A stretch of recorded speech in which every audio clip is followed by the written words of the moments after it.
Olá, aqui é a Carol da Cromo para mais um A Cromo Responde. Hoje, antes de começar a falar sobre o Robert Capa, eu queria só mostrar o colarzinho que eu coloquei especialmente para a Ângela, minha vizinha aqui da frente, que falou assim: um dia eu queria tanto ver você com uma das peças que você tem aqui da loja, então tá aí. Um colar maravilhoso que você disse que nunca me viu usando, estou usando aqui. Então vamos lá, pessoal.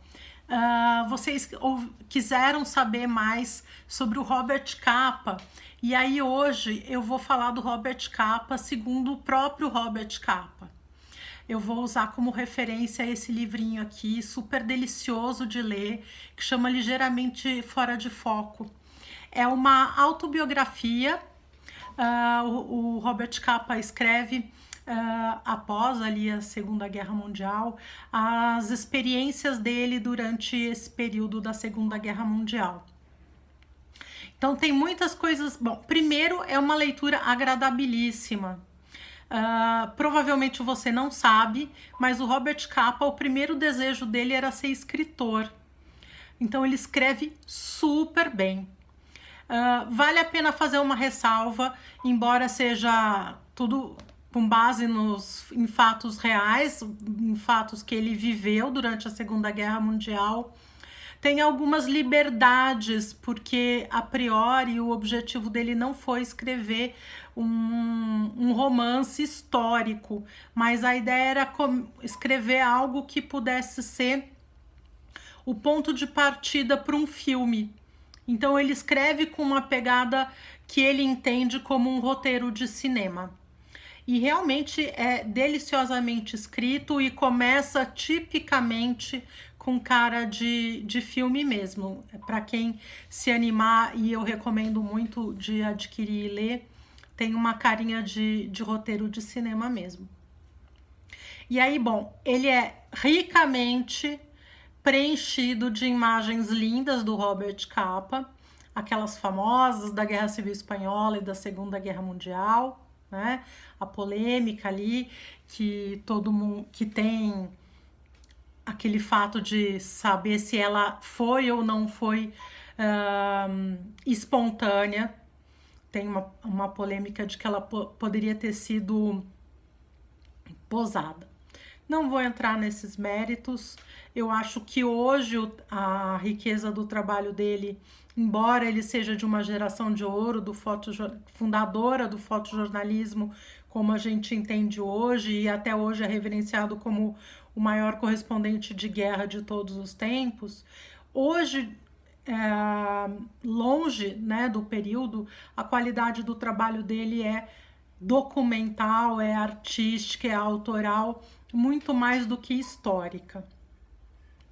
Mas tem alguns fatos bastante interessantes sobre o Robert Capa. Bom, ele era húngaro, um nome bastante complicado para mim pronunciar, não vou nem me arriscar. E ele foi batizado como Robert Capa pela Gerda Taro. Não sei se vocês se lembram, algumas semanas atrás eu fiz um vídeo sobre grandes fotógrafas da história, né? E uma das fotógrafas que eu falei que eu apresentei o trabalho foi a Gerda Taro. Então a Gerda Taro foi namorada do Robert Capa. Junto com ele, ela cobriu Guerra Civil Espanhola, foi a primeira fotojornalista mulher da história, né? E foi ela que batizou o Robert Capa de Robert Capa. Na verdade, o Robert Capa ele é quase que um personagem.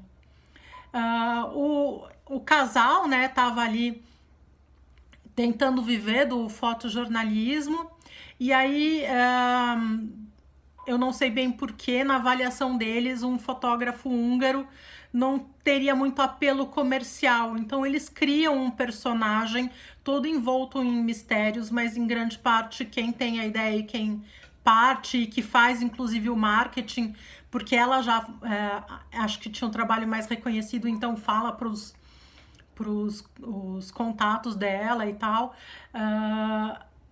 Então eles criam esse mito do Robert Capa, que seria um fotojornalista estadunidense. E pega e dá certo, e ele fica muito famoso com esse nome, e por muito tempo teve realmente esse certo mistério sobre a origem dele. Aí, quando começa a Guerra Civil Espanhola, vão os dois cobrir a Guerra Civil Espanhola, e depois, em seguida, ele já emenda com a Segunda Guerra Mundial e todos os grandes conflitos do século XX, até morrer, se não me engano, na Guerra da Indochina. Ele pisa numa mina terrestre e morre, né, na guerra. Então foi um cara, assim, extremamente aventureiro, e é muito legal, assim, ver ele falando de como ele entende a fotografia. Então hoje, muito mais do que falar, do que mostrar fotos e analisar fotos, eu queria que esse vídeo trouxesse essa visão do que é fazer fotografia, na opinião do Robert Capa, né? Então tem um dos episódios que ele narra no livro, e que eu acho que são um dos mais fortes, pelo menos para mim, né? É logo que ele chega no front, né? O primeiro, tem todo um processo para ele conseguir chegar lá e tal, né? Conseguir que alguém o enviasse, o financiasse para ir, né? E o primeiro contato que ele tem com a guerra é de segunda mão, digamos assim, né? Indireto. Ele tá numa base aérea e ele fotografa os aviadores voltando de um combate aéreo, né? E aí, a hora que ele faz as primeiras imagens dele, desse aviador saindo do avião e tal, e o aviador fala alguma coisa que toca muito ele, do tipo, já conseguiu a sua boa imagem, assim, e aquilo realmente mexe muito com ele, porque ele se sente uma grande fraude, né? Insegurança numa base aérea, enquanto a ação acontece, e ele ali só fazendo belas fotos para ganhar o dinheiro dele. E aí ele decide que não é essa a cobertura que ele queria fazer, e a partir dali ele vai realmente para a frente de batalha e vai fazer as coisas conforme as coisas vão acontecendo, né? Então, a despeito da polêmica com relação à foto da Guerra Civil Espanhola, o que a gente tem de documentação de Segunda Guerra Mundial produzida pelo Robert Capa, ele viveu exatamente aquilo que a gente está vendo, né? Então ele é uma testemunha ocular de todos aqueles fatos. E é a partir dessa visão que ele, que o Bresson também, né, consideram muito importante e imprimem nas suas narrativas, que o fotojornalismo foi se construindo ao longo das décadas. Então essa é minha recomendação. Vou mostrar novamente aqui a capa do livro para vocês, ligeiramente fora de foco, escrito pelo próprio Robert Capa, leitura deliciosa, imagens belíssimas, vocês vão curtir, vão se divertir muito. Um abraço para vocês e esperem as nossas próximas publicações.